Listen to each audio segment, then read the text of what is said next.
Salut et bienvenue sur ma vidéo. Donc aujourd'hui on va parler de l'épisode 2 de la saison 4 de Shingeki no Kyoji. Donc reste connecté sur la vidéo, n'hésite pas à liker, à commenter ou à t'abonner. On essaie d'avoir de plus en plus de followers pour continuer à faire des vidéos et vous partager un petit peu l'avis qu'on a sur cette saison de l'Attaque des Titans et également sur d'autres mangas.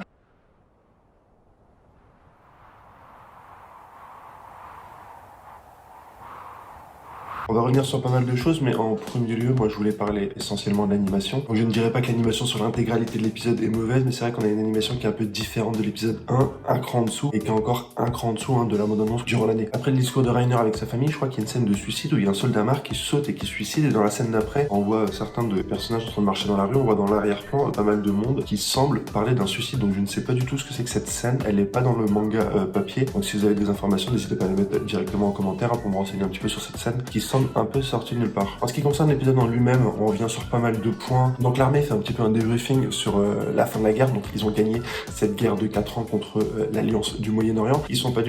du tout, ils sont en train de se rendre compte qu'ils sont en train de perdre leur avantage militaire qu'ils avaient par rapport aux Titans et que le reste de l'humanité avec la technologie et l'armement est en train de rattraper son retard et aujourd'hui les Titans deviennent obsolètes. Alors c'est bizarre dans une œuvre parce que c'est la première fois que je vois que la réalité dépasse la fiction, c'est-à-dire que la réalité qu'on a eue nous pendant la Seconde Guerre mondiale, donc notre niveau technologique et d'armement est en train de dépasser en puissance l'élément surnaturel qui nous est présenté dès le début, soit dans cette série-là les Titans, qui paraissait insurmontable et qui était la principale problématique dans l'épisode 1, 2 et 3 et qui est aujourd'hui rattrapé par la réalité, notre arme, notre technologie et notre puissance de feu à nous, les humains. Pour la première fois, on peut dire très clairement que la réalité, notre réalité, rattrape la fiction. Ensuite, donc, on s'oriente vraiment sur une course à l'armement où on est en attente de la technologie aéronautique, c'est-à-dire avoir un avion et larguer des bombes. C'est ce qu'essaye un petit peu de faire Mark avec ses ballons dirigeables et avec ses Eldiens en forme de bombes qui réagissent et qui se transforment directement en titan quand il y a un cri de sig, chose qu'on a vu directement dans l'épisode 1. Donc, ce sera un petit peu le futur, c'est l'aéronautique. C'est ce que tente de nous montrer cet épisode. On a l'intégralité du haut-major Mark qui regarde et qui essaie de voir un petit peu les oiseaux. Donc comme l'homme a eu ce doux rêve pendant des décennies, des centaines d'années de pouvoir voler, on a là également les soldats Mark qui s'orientent vers cet espoir-là de pouvoir voler, de pouvoir passer au-dessus des murs avec des oiseaux, des ballons dirigeables et pourquoi pas la technologie aéronautique. Alors dans l'armée de Mark, on a plusieurs personnages qui ont des rôles différents, qui ont des informations différentes, qui ont des postures différentes. Alors même si tout le monde en est égalité et en façade soutient l'armée Mark, soutient la propagande Mark contre l'île du paradis et contre les Eldiens, on sent un petit peu que chaque personnage a un petit peu ses cartes à jouer, chaque personnage a un petit peu ses opinions et on va faire un tour comme ça de l'intégralité des personnages pendant cet épisode pour savoir un petit peu quelles sont les informations que chacun détienne et comment est-ce qu'ils vont mettre ça en œuvre pour pouvoir aller développer une problématique dans l'histoire de Shingeki no Kyoji, l'épisode 1. On a déjà en premier personnage le personnage de Sig, le général Sig, qui semble être l'enfant prodige et respecté par l'armée Mark et qui lui a en surface une allégeance complète et totale envers Mark, ses plans, ses dessins et sa stratégie. Il propose de lui-même pour sortir de ce cul-de-sac un petit peu où se trouve l'armée Mark et ce blocage au niveau de la puissance technologique, aller faire une offensive sur l'île du paradis pour enfin récupérer le titan originel et récupérer une puissance qui puisse à court terme donner un avantage à l'armée Mark. Et Sig propose dans les 1 an qui lui reste à vivre, donc ça c'est un des éléments de ce personnage, c'est qu'il lui reste 1 an à vivre. On sent qu'il y a quelques éléments qu'il essaie quand même de cacher, notamment son pouvoir, avec son cri de pouvoir contrôler les titans. C'est un secret qu'il détient et qu'il n'a pas donné à sa hiérarchie. Le prochain titan primate, c'est normalement son successeur qui lui soumet l'idée, oui mais tu n'es pas de sang royal, comment est-ce que tu peux avoir un pouvoir aussi décuplé? Et Sig botte en touche en disant qu'il n'a pas trop d'informations, que c'est un peu un coup de chance et que quand il a récupéré le cuirassé, il a eu ce pouvoir avec.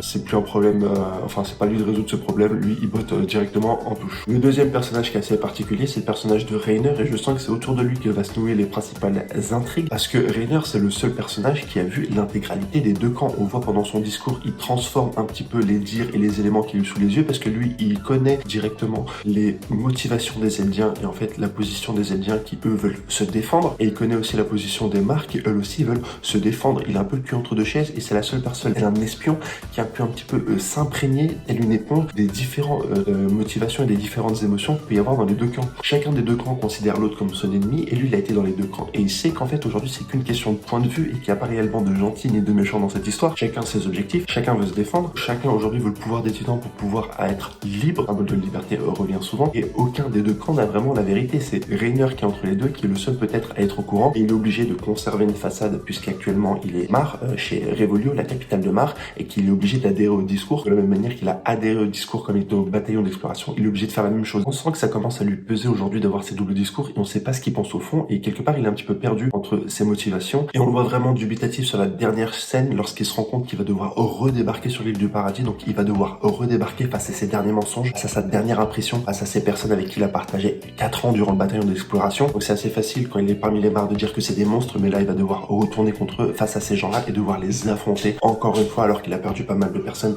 assez proches, dont Annie, dont Bertolt. Il va devoir retourner au charbon, donc c'est peut-être quelque chose pour lui qui est encore plus difficile qu'aller sur des champs de bataille que tuer des gens. On a également Gaillard qui est développé lors de cet épisode, Gaillard qui lui a les secrets d'Ymir qui sont enfuis, c'est le successeur d'Ymir, c'est celui qui a récupéré le titan mâchoire et donc l'intégralité des choses qu'a vu Ymir. Donc lui c'est un des personnages qui peut mettre en doute la parole de Reiner puisque lui il a les sentiments d'Ymir et qu'il a vu lors de ses rêves certaines visions où il voit le Reiner du bataillon d'exploration, le Reiner du passé, donc qui lui est très brave, qui défend les idéaux un petit peu des Eldiens et de l'île du paradis et qui est complètement en inadéquation avec le discours de Reiner qu'on a sur la scène d'après avec sa famille. Donc Gaillard peut être une des personnes qui va mettre en doute la parole de Reiner, qui en tout cas peut mettre en doute le discours Mar et l'intégralité de la propagande qui est fait autour du fait que les Eldiens sont tous des démons et que le Titan Charrette lui est complètement défoncé, qui fait l'intégralité de ses missions et que lui il reste en état de forme de Titan pendant près de 2 ans. Il peut rester en Titan Charrette pendant extrêmement longtemps, donc on sent qu'il a perdu une part d'humanité et qu'il est même pas concerné par les enjeux qui sont aujourd'hui développés lors de cet épisode et un petit peu de l'affrontement qu'on peut avoir entre les Eldiens et les Mar. Lui il a choisi son camp, c'est un Mar, il fait ses missions, il va faire pendant 7 ans ses missions et lui il n'y a pas d'autres sujets à aborder, il n'a pas d'autres doutes émis lors un petit peu de ces interrogations qui sont développées tout au long de l'épisode. Et même son titan, lui, est en tout cas le titan qui est le mieux équipé au niveau technologie militaire. Donc on sent vraiment que c'est un titan qui est en dehors du lot et en dehors des principales intrigues qui nous sont montrées pendant cet épisode. De l'autre côté, par la suite, on a les successeurs des guerriers. Donc ceux qui sont mis en avant, c'est vraiment Falco et Gabi. Et chacun d'eux prend un petit peu de manière différente la propagande Mar. On a Falco qui a certains doutes qu'il émet par rapport à Reiner. Reiner qui est le personnage qui a également en lui le plus de doutes et qui, face à Falco, redéveloppe sa propagande Mar et redéveloppe un petit peu le discours qu'il a appris depuis tout jeune. Il y a une résonance avec Falco aussi qui remet en avant ce discours-là. Donc on sent vraiment qu'il y a un doute entre les discours qui sont émis par ces soldats Mar, qu'ils ont un embrigadement de la pensée et qu'ils ont un seul ennemi en tête et leurs sentiments profonds qui